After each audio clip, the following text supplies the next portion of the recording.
Hey guys, welcome back to the channel. We have new Pokelids that have been installed here in Japan. 5 of them in Nagasaki, featuring this awesome Pokemon right here. Not necessarily these two, but just Ampharos, and 2 new Pokelids in Kyoto. If you're visiting Japan and do the typical Tokyo, Kyoto, Osaka trip, I think you should definitely put this in your itinerary. Now, as usual, I'm going to go through all the new lids and showcase anything around it that seems really interesting and cool to find. Hopefully, this helps you guys out if you're ever coming to Japan, trying to fix an itinerary. Now, without further ado, let's get into that first lid. And there's some interesting news about the Nagasaki lids, but we'll get into that very shortly.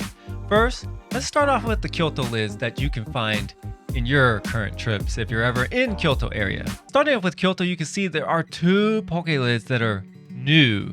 And these 2 are in a little area called Uji. Now, these 2 Pokelids look absolutely amazing. I love the autumn look to one. And then the Spinda and the running score bunny on the other one look really fun and playful. So, we have the Uji one right here. This one has Poltergeist on it and Sinistra. It looks like it's famous for tea. I mean, Kyoto is famous for tea, so obviously it's a tea area. I love the colors, the little orange and red. It's autumn time, so it's my favorite time of the season here in Japan. Let's see where this is located. If we go into a little more detail, it is located right here, next to Uji Station, it looks like. And it looks like nearby there are a couple tea plantations. Ah, that makes perfect sense, actually. We also have Chazuna, which is a community center, and a park right here. Those are the 3 things around the lid that I see very close by. There's also this site of the Uji River. Really quickly, if you were concerned about the distance from Kyoto Station, it's literally a 35-minute line on the Nara line. And probably nice and relaxing tea field trip for anyone out there. The second lid, which looks a little bit like this, Spinda looks so confused and absolutely lost and dizzy. And the one behind, is it upside down? I think he is. This is by far my favorite Pokemon on this lid. I wonder what this is symbolizing. Perhaps we can find more details if we go into the map. So if we go to the map, if we zoom in a little bit, there's the Asagiri Bridge. So you can check out this bridge. Takumi no Yakata, which is a tourist attraction. What is this tourist attraction, might I ask? Oh, wow. You could have some nice tea here, it looks like. That's some authentic tea tasting, it looks like. And it looks beautiful. Come here in the autumn times. Plan your trips to Japan in October, November. You're going to get some beautiful views. Look at this. These are some amazing views. What else is nearby? The lid is around, well, it says Pokefuta. Someone labeled it already, and it's in the ground already. Do you want to see what it looks like? In the ground, it looks like this, next to a bench. There's 2 photos. There's the photo of the lid, and then the area. So it looks like there's a statue nearby too. Also nearby this Pokelid is this historical landmark. Uji Shrine is right here. Another shrine. And then I saw yet another shrine right here. Amaro Hakuryo Shrine. And then what we got? Eishin no Shrine. Oh, the Uji Tea Factory right here.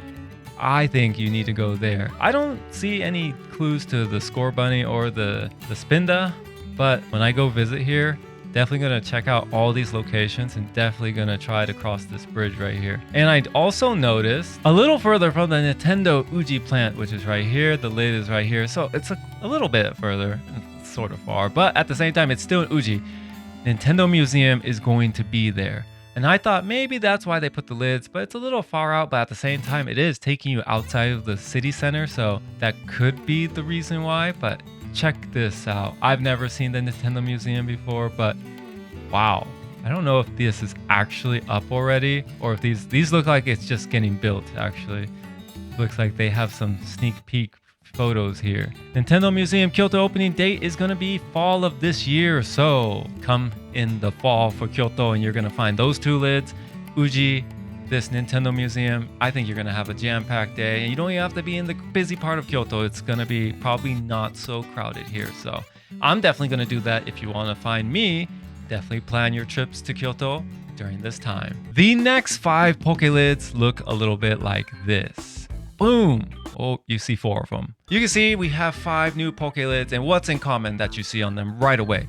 You see Denru, or that's a Japanese name. You see Ampharos, English name. Why is Ampharos on the lid? I actually didn't know, but I was like, why does every lid have Ampharos? That's awesome, first of all.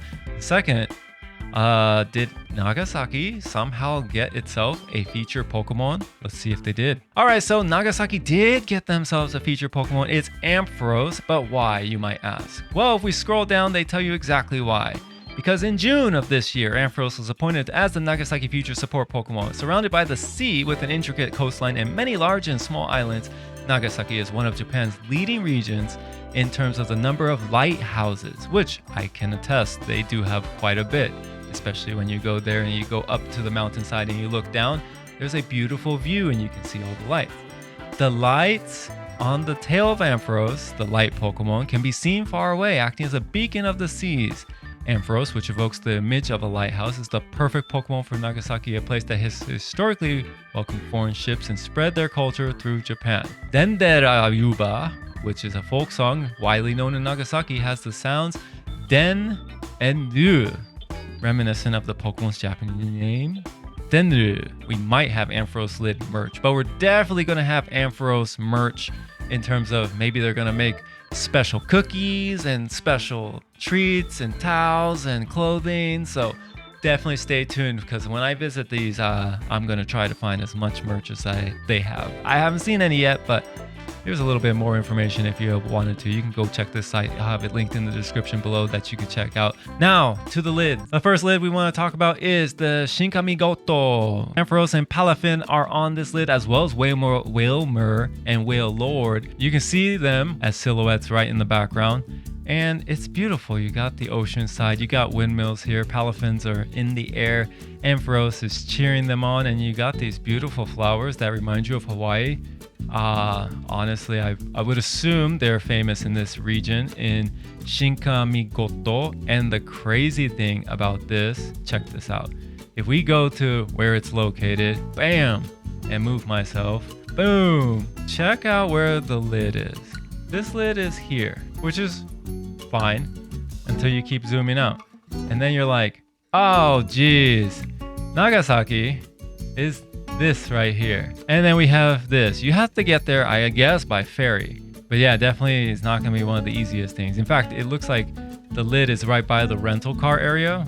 Fun. And next to it is the Geihankan Museum. Obviously, they're taking you to go to the island, so you definitely should just take a gander at the island itself. So you have like Kujiramiyama, which is a beautiful viewpoint, it looks like. There's a park in the distance, a bakery right here. If I go there, I'm gonna try and get a car on the island and then drive around and explore.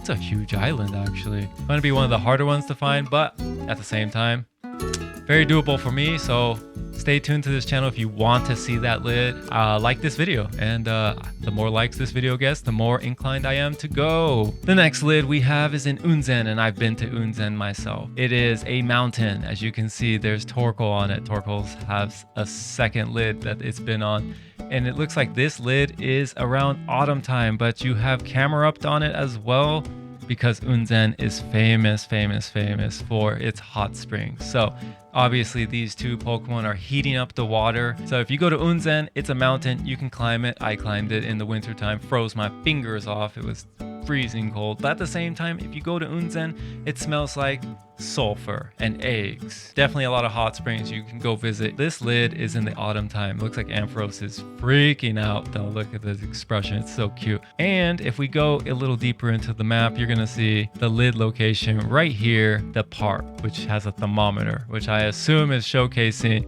how hot it is here in this onsen water. You have a jigoku, or as they like to call it, these are onsen, like hot water, hot springs. You can see the steam in each of these photos, like the Unzen Jigoku, you can see the steam there. The Daikyokan Jigoku, look at it's so probably warm, but very relaxing. And you got mountains and it's so much nature. It's a very beautiful location. Definitely remote. I don't know how easy it is to get there. Actually, I feel like it's super difficult. This definitely needs a car to go to, so it's a little difficult, but cool lid. Next lid on the list we're gonna go to is Omura. Omura has this lid with Cherim on it and Latios and Latias on the background. If you take a look at this lid, there looks like it's a castle, a bridge, and the season changed. So the first one looked like summer, this one, last one was autumn, and now we have spring. Beautiful cherry blossoms, definitely. Maybe I should just choose one each season and just go to it. What's around in this area, you might be asking? That's a good question. Well, there's a train station, so it might be easy to get to. And there's a park, a nice, simple park, Shinomura Eki Park. And we have gym. I think it's in the city, so you're just gonna have regular, there's a Starbucks. See, essentially the thing that you should be going to is the train station. That's simple enough. I don't know if you're gonna find anything nearby that you should be checking out, but it is Nagasaki, so you could have some fun and try to find little things in the area. But yeah, that lid, beautiful. This lid, even more beautiful. Sasebo. And if you have any military friends in Japan, you might know what sasebo is, because sasebo is where a lot of them are housed and stay. And on this lid, we have Trico, Lilligant right here. We have a ship silhouette for some reason, and Ampharos. And what's in the background is actually all the islands in Nagasaki. There's this area called 99 Islands, and when you look over to the ocean, you're gonna see all these islands, and the sun is setting in that direction. So if you go at sunset, you're gonna see the sun, and then all these islands, and then, you know, beautiful sea. And that's what I believe this lid is portraying. So I was thinking, okay, cool. I was thinking this lid was gonna be like at that viewpoint, but it's not, because if you go to the map, it's at the port, and the port is not where that location is. It's by Sasebo Station, actually. So famous for Sasebo Burger. I would suggest go here, find the lid, and then go somewhere else. We keep scrolling out. It's like the 99 Islands. The lid showcases it, but I think you need to get to somewhere over here to be able to see these islands. Let's see what the last and fifth lid has in this little prefecture. Bam! It's literally in Nagasaki. It has Togepi, Wingull, and Ampharos. You got the bridge in the background, the tower, you got the boat. You're at the port area. These are the mountainside of Nagasaki, because it has a lot of areas where you can go up to the top and then see down below, especially at nighttime. You got a couple Wingulls flying. It reminds me of Yokohama with the bridge and the towers and then the Wingulls. But beautiful lid. This one looks like a just regular spring summertime vibe. And if we're gonna go and see what's located in Nagasaki, at least where this lid is, you will see that it is located by Nagasaki Station. So probably the first lid I can find if I go there by train is this lid. Super simple, and you can stay at the Hilton if you want. But the lid is right here next to MBC Biru. Don't know what that means. It's not MBC, but it looks like it's just a bunch of hotels. I've been here, so this is just the city of Nagasaki. And once you're here, you just walk down here and you can find, they're famous for champon, so find a champon restaurant. Walk to Chinatown, they're famous for Chinatown. You definitely want to visit Chinatown. Go to the slope, and you should also go to Mount Inasayama Observatory, because you're going to get this view, especially at nighttime, of the whole port in the city, lights up, everything. So it's like the city of lights, as they say. So that's why you have Ampharos right there. So those are the 5 lids. This one right here, this one right here. We got this one, Unzen, and finally this one. And also we had the 2 in Uji. So those are the 7 lids that they've updated us with so far. Now the number is 359 lids. I will somehow, in some way, find myself to get to the Ampharos lids, because, well, 1, I can bring this plush toy, and 2, that Kyoto one, I need to go to it because, well, it's one of the easier locations to go to for visiting people like you guys if you're coming to Japan and you want to have a nice, relaxing time. Hopefully you guys will enjoy this update with the 7 new Pokelids, and if you like this video enough, we will head over as soon as possible and try to find these lids. Have a fun time, great time, and enjoy yourselves, and I'll see you. Peace out.